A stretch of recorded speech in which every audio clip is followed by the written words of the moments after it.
Olá, pessoal. Vamos continuar a leitura do livro Deus Chama, do Ronald C. Prater, publicado pela editora Vida Cristã. Se você não viu os outros vídeos, vai aí na minha playlist, que tem aí a leitura do livro Deus Chama, e veja os vídeos anteriores. E vamos ver hoje o epílogo, que diz o seguinte: na introdução deste livro, declarei que Paulo se dirigiu especificamente a ouvintes gentios em 3 ocasiões no livro de Atos. Nesses 3 discursos, Paulo estabeleceu pontos de contato com pessoas que só conhecia a Deus mediante a criação e a consciência. Paulo usou este conhecimento geral que elas tinham sobre Deus como um trampolim para apresentar Cristo. Cada uma dessas 3 situações é diferente, mas juntas servem de excelentes modelos para ensinar como falar de Cristo às pessoas, não importa quais sejam os seus conceitos religiosos. O primeiro episódio está em Atos 14, de 8 a 15, quando Paulo e Barnabé pregaram em Listra, e diz o seguinte: em Listra costumava estar assentado certo homem aleijado, paralítico desde o seu nascimento, o qual jamais pudera andar.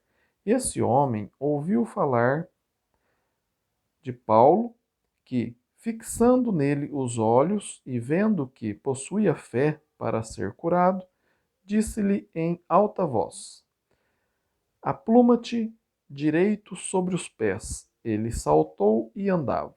Quando as multidões viram o que Paulo fizera, gritaram em língua icônica, dizendo: os deuses em forma de homens baixaram até nós.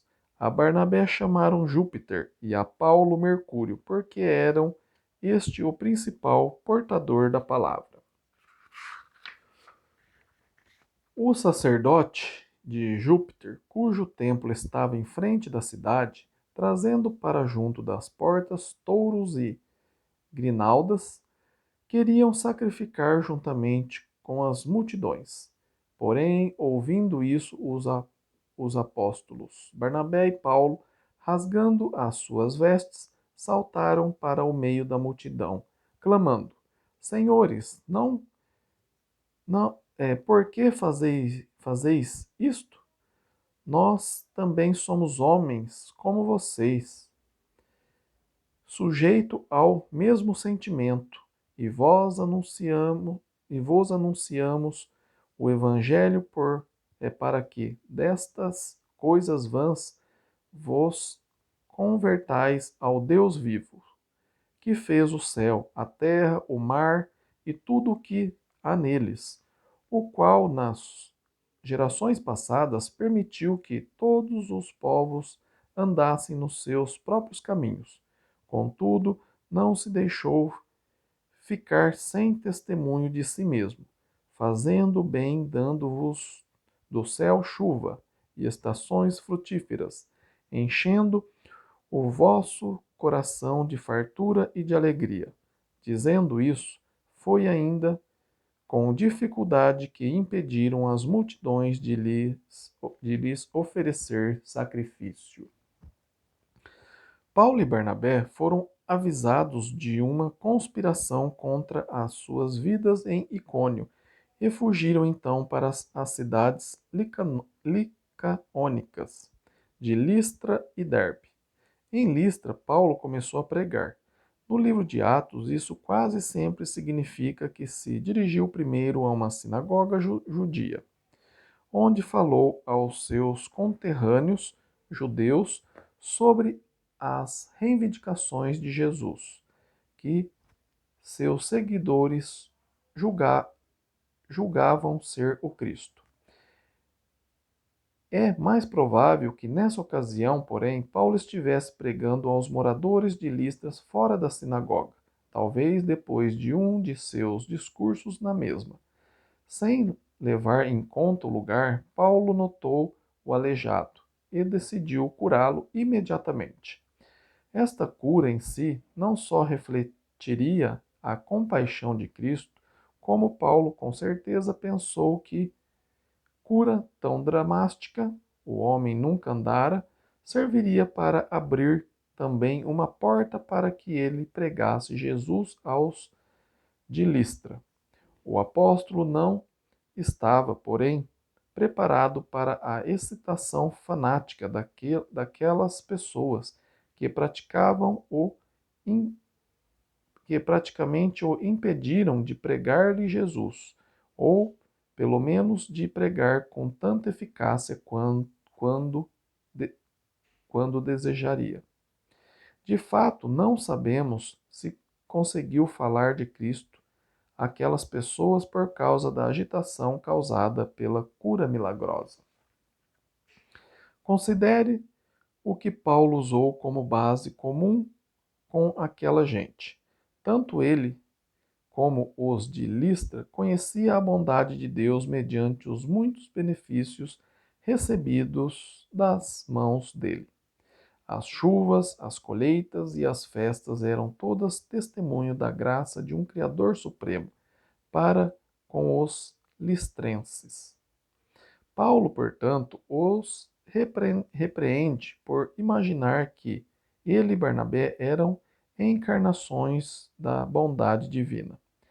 Eles sabiam, melhor do que crer que simples seres humanos poderiam ser responsáveis pela fartura de chuva e colheitas. Paulo e Barnabé eram mortais semelhante a eles. Se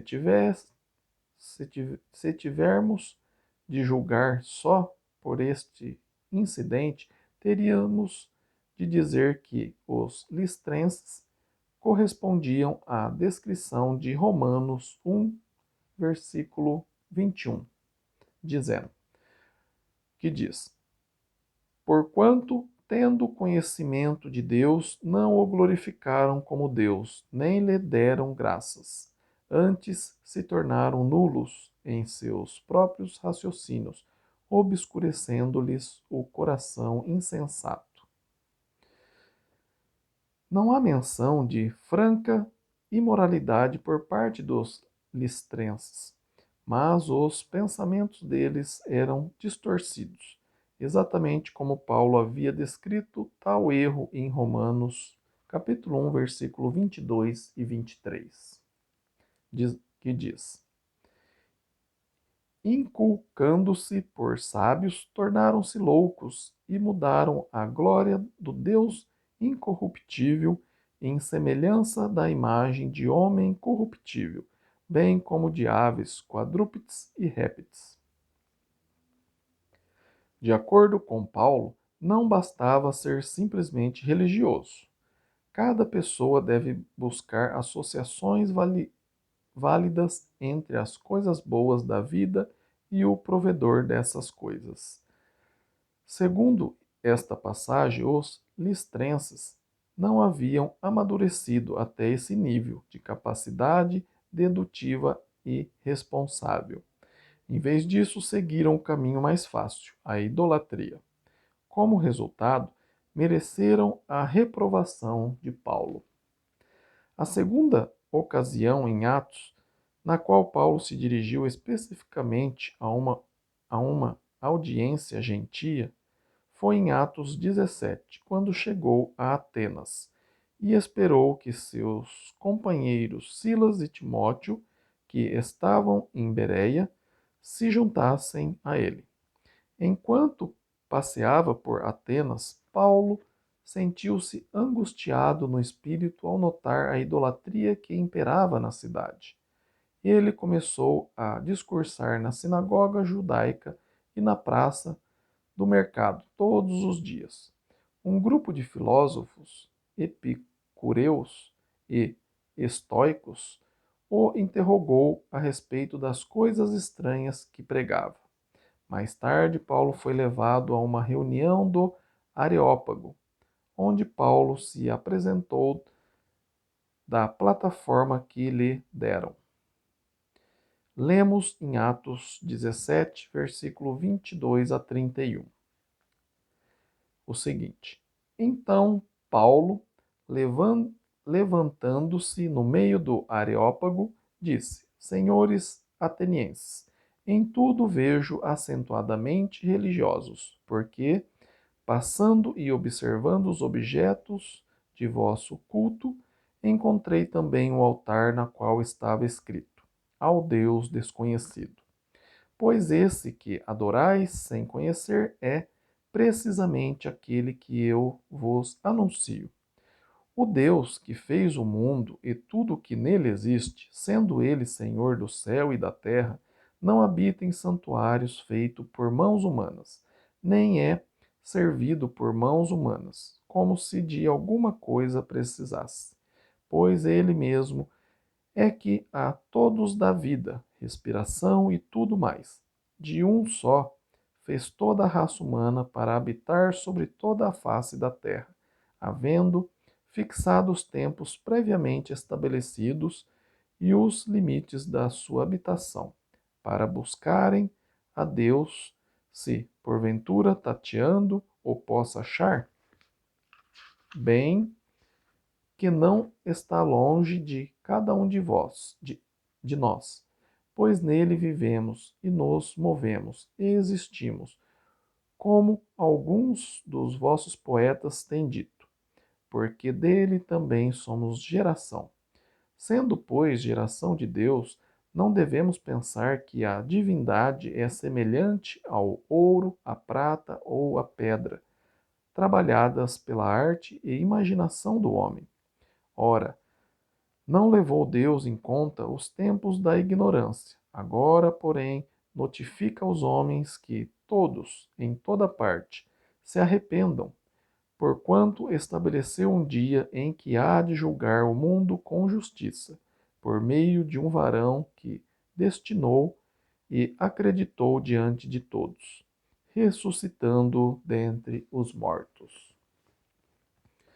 Quando Paulo chamou os atenienses de acentuadamente religiosos, ele simplesmente queria dizer que eles, como os outros povos em toda parte, estavam buscando entender as intimações que recebiam de suas mentes e corações, mediante a criação e a consciência de que a vida tinha como fonte um Deus poderoso e santo, e em consciência, aliás, e em consequência, que um certo comportamento era esperado deles conforme essas intimações.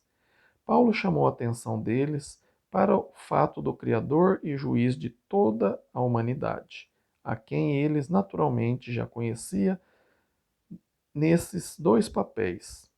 Também ter supervisionado o desenvolvimento das nações e seu estabelecimento em diferentes terras.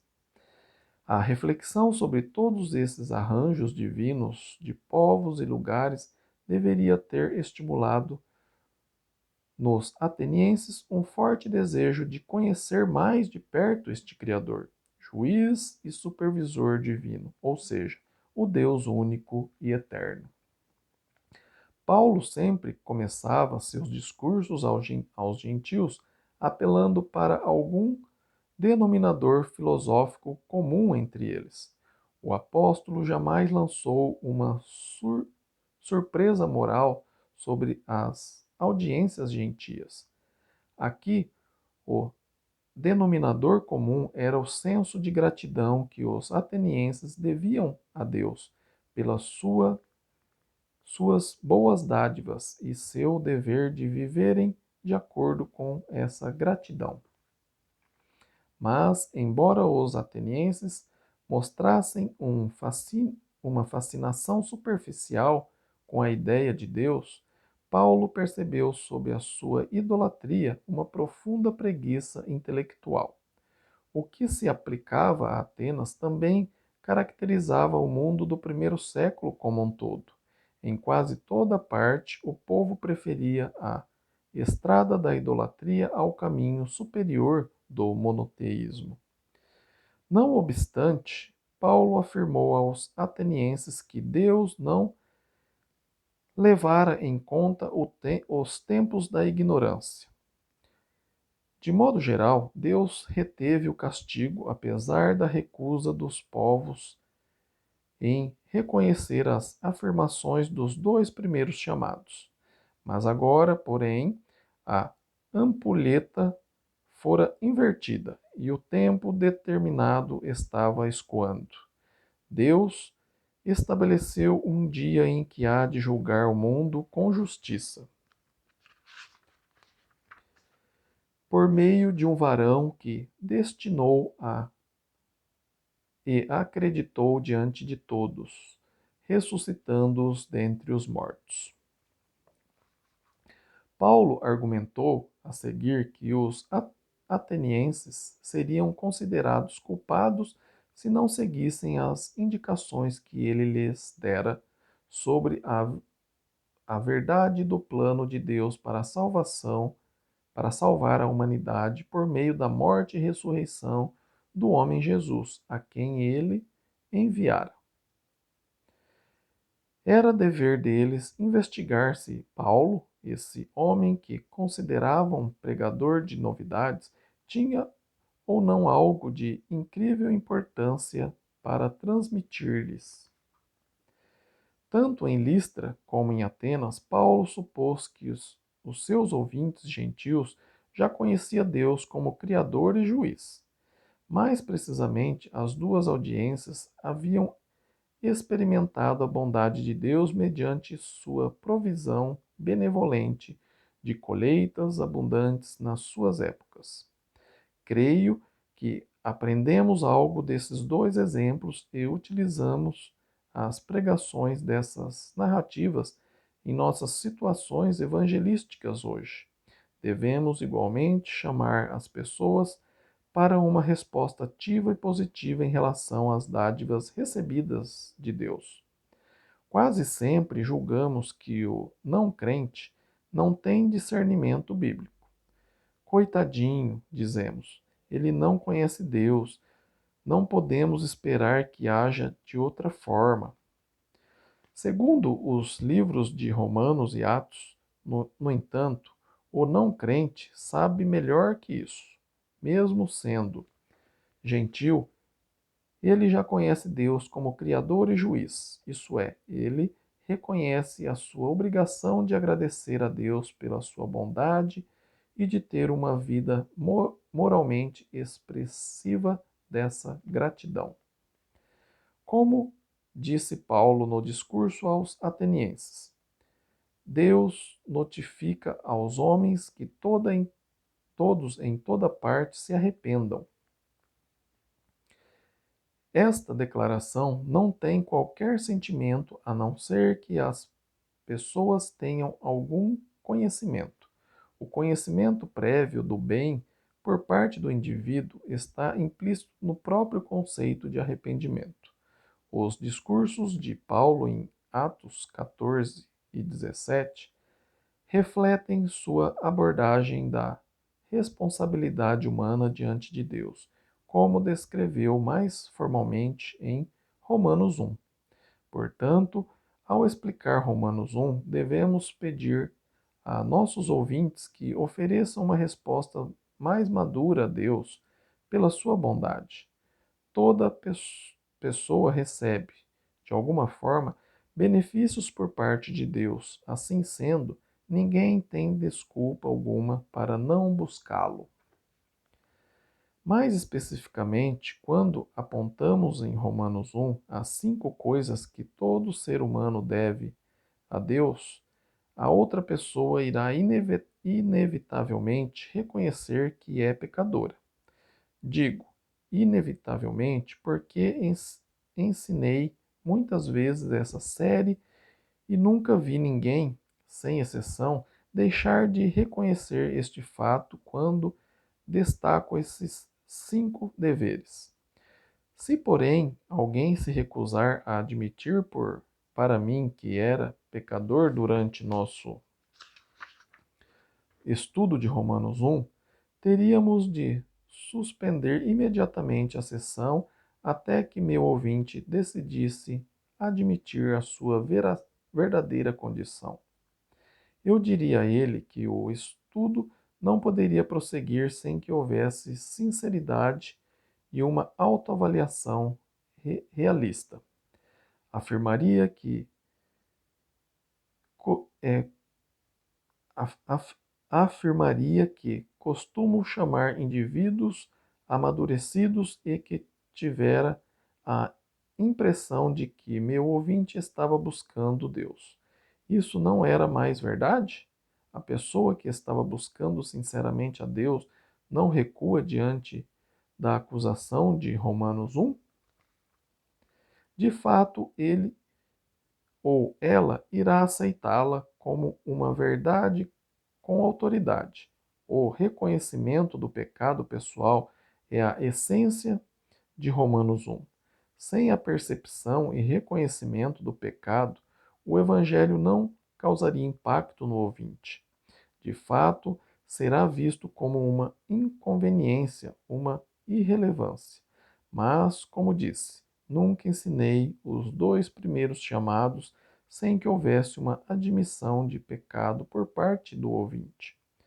Ensino cada série com absoluta confiança de que a consciência do interlocutor está do meu lado.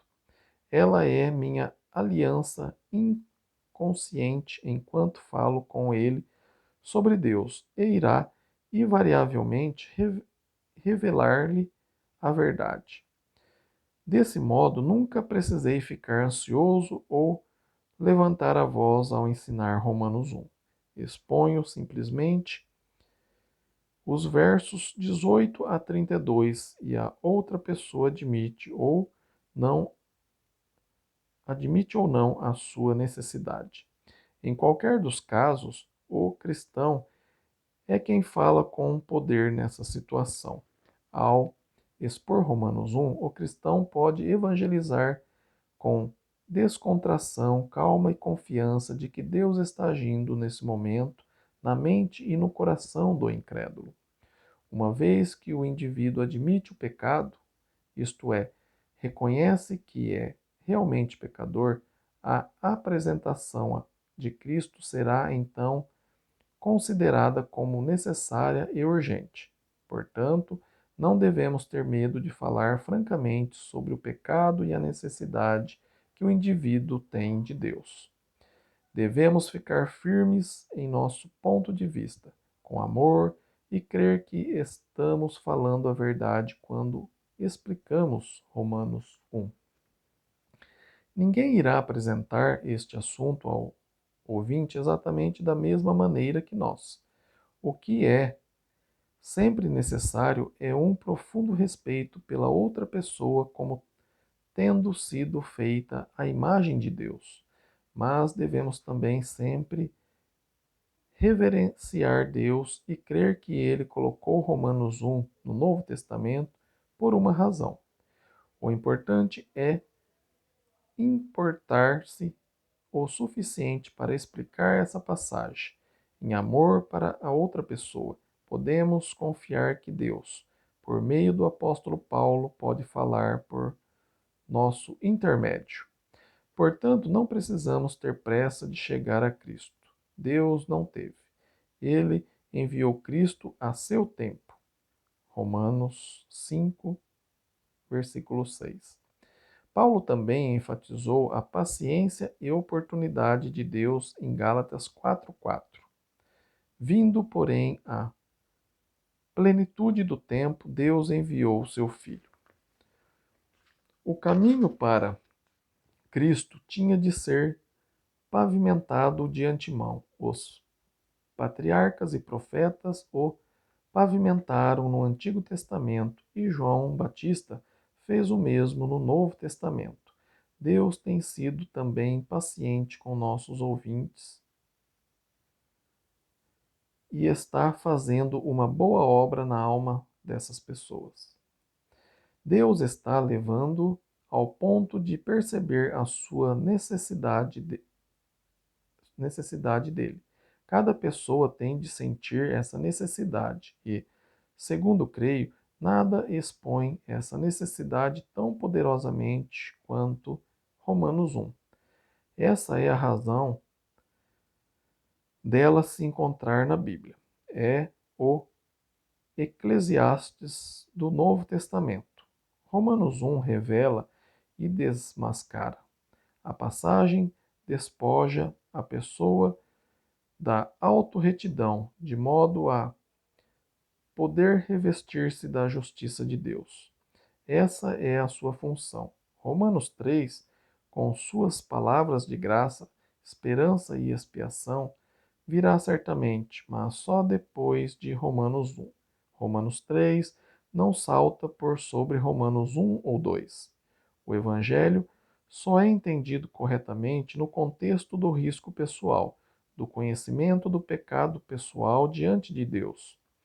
Só depois desse fato ser reconhecido é que o Evangelho será experimentado como a libertação exultante que realmente é. Em Atos 24, Lucas narra a terceira ocasião em que Paulo se dirigiu especificamente a uma audiência gentia. Em Atos 24, Paulo foi levado perante Félix, o governador de Judá.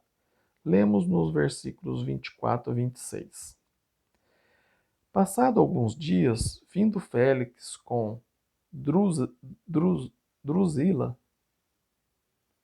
sua mulher, que era judia, mandou chamar Paulo e passou a ouvi-lo a respeito da fé em Cristo Jesus, dissertando ele acerca da justiça, do domínio próprio e do juízo vindouro. Ficou Félix amedrontado e disse: Por agora podes retirar-te, e quando eu te ver vagar,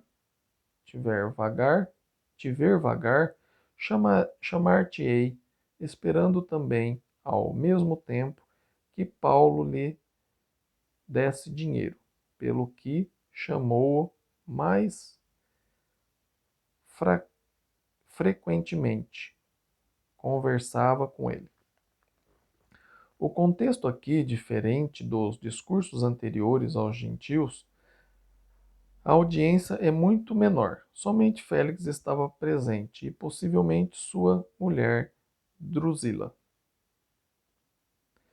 Paulo não falava aqui a uma multidão na tentativa de descobrir pessoas que buscassem a Deus. No seu encontro com Félix, Paulo não fez menção preliminar das bênçãos gerais de Deus recebida por todos, em toda parte, como o contexto mais amplo para compreender a Deus. Nessa ocasião, Paulo foi chamado diante de Félix e Drusila para prestar contas de sua fé e ele preferiu então falar ousada e diretamente. Destacou imediatamente o ponto. Paulo falou evangelisticamente. Ele desafiou Félix a viver em 3 áreas específicas de acordo com o que a sua mente e coração já sabia: justiça, domínio próprio e juízo vindouro. Devemos notar a universalidade dos 3 tópicos.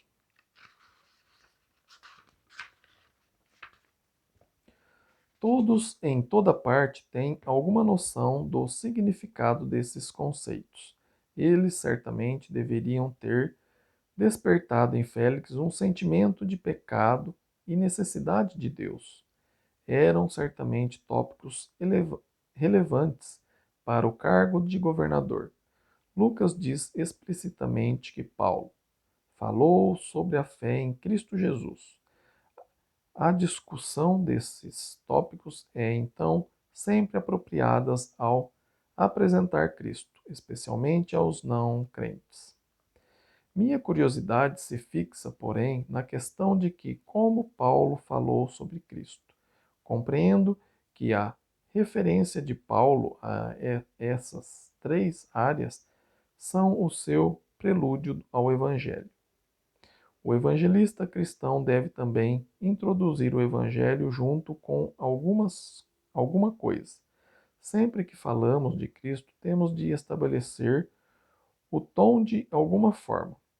Ninguém ouve sobre Cristo num vácuo existencial.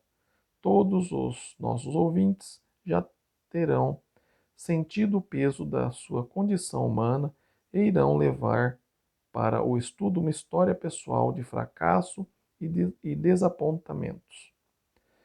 Da mesma, da maneira como entendo esta passagem de Atos, a percepção da responsabilidade ou prestação de contas pessoal é o exato contexto em que o evangelismo faz sentido. Paulo escolheu introduzir a sua apresentação diante de Félix com a mesma coisa que ele acreditava ser fundamental sempre que falava de Cristo a qualquer pessoa: a discussão, logo no início, da necessidade que o indivíduo tem de Cristo. A circunstância exploratória de Paulo deu resultado neste caso? Claro que sim. Félix reconheceu o seu pecado. Essa era a primeira coisa que Paulo desejava. É também o ponto de Romanos 1, levar o indivíduo a reconhecer sua necessidade pessoal de Deus, mediante a convicção do pecado. Félix reconheceu esta necessidade, mas reagiu de forma errada. Em vez de levar as palavras de Paulo a sério e buscar o perdão de Deus, ele pediu ao apóstolo que se calasse. Félix mostrou que não estava realmente buscando a Deus. De fato, Lucas diz claramente que ele, na verdade, procurava receber suborno de Paulo. Neste episódio, os papéis espirituais foram então invertidos. Não era Paulo que estava sendo julgado aqui, mas Félix. Paulo sabia o que estava fazendo. Félix o chamara para falar explicitamente sobre Cristo e ele fez o que qualquer evangelista competente deve fazer. Começou mencionando a necessidade que temos de Cristo. Mais uma vez, não podemos pregar Cristo num vácuo. Só podemos pregar Cristo no contexto da compreensão do ouvinte quando a sua necessidade pessoal. Romanos 1 é o instrumento divino para despertar e intensificar essa necessidade. Devemos usar também a passagem com esse propósito. Deus colocou Romanos 1 na Bíblia por essa razão. Portanto, podemos supor que Paulo agiu com a sabedoria de Deus durante a audiência com Félix. No decorrer dos anos, passei a ver este episódio de Atos 24 como um grande reforço para Romanos 1 e agradeço a Lucas por ter registrado este incidente. O confronto entre Paulo e Félix ilustra as palavras de Jesus em Mateus 7, versículo 6. Não deis aos cães o que é santo, nem lanceis ante os porcos as vossas pérolas, para que não as pisem com os pés e voltando-se vos dilacerem. O que é mais santo do que o Evangelho? E o que é mais característico de um porco do que a falta de discernimento? Algumas pessoas, num sentido espiritual, são como porcos. Essas palavras foram ditas por Cristo. Ele chama certos indivíduos de porcos. Ao escrever essa sentença, lembro-me do contexto da apresentação que fiz ontem à noite sobre Romanos 1. Expus os dois primeiros chamados a um incrédulo aqui em Brasília. Quase no final da sessão, ficou evidente que ele não estava interessado em continuar ouvindo Paulo. Eu lhe disse: pensei que você havia me dito que estava buscando a Deus, mas parece que não está. Tudo o que estou, tudo o que tentou essa noite foi se justificar. Aqui está o meu telefone. Quando você quiser conversar seriamente sobre Deus, basta telefonar. Ele protestou que sua intenção era séria, mas que todos têm direito à sua própria opinião. Isso é verdade, respondi, mas está claro que lhe falta conhecimento e compreensão das coisas espirituais. Sei disso, e você também. Ele concordou comigo nesse ponto. Admitiu que falara naquela noite sem conhecimento. Despedi-me dele com essas palavras: quando estiver em um túnel escuro e não puder encontrar a saída, se alguém aparecer com uma lanterna, sabe o que você vai fazer? Seguir essa pessoa. Desejo confiança e alegria para você ao compartilhar a sua fé e esperança santas. Espero que se sinta estimulado a refletir melhor sobre o argumento de Paulo em Romanos 1 e aplicá-lo às suas situações evangelísticas. Que Deus abençoe os seus empreendimentos. Terminamos mais um livro. Graças a Deus, lemos esse livro completamente. Se você ficou com alguma dúvida sobre esse livro, se você tem alguma dúvida sobre a Bíblia, escreva para mim. Meu e-mail está aí na descrição do vídeo, ronaldozm@gmail.com. Terei o maior prazer de sentar com você e estudar a Bíblia com você, tá bem? Se você é novo aqui no canal, se inscreva no canal, volte aí na minha playlist, que está escrito leitura do livro Deus Chama. Veja desde o começo essa leitura. Se você ficou com alguma dúvida também, reveja ou escreva para mim. Terei o maior prazer de sentar com você e estudar a Bíblia. Se você mora longe, a gente pode fazer uma videochamada ou por telefone, tá bem?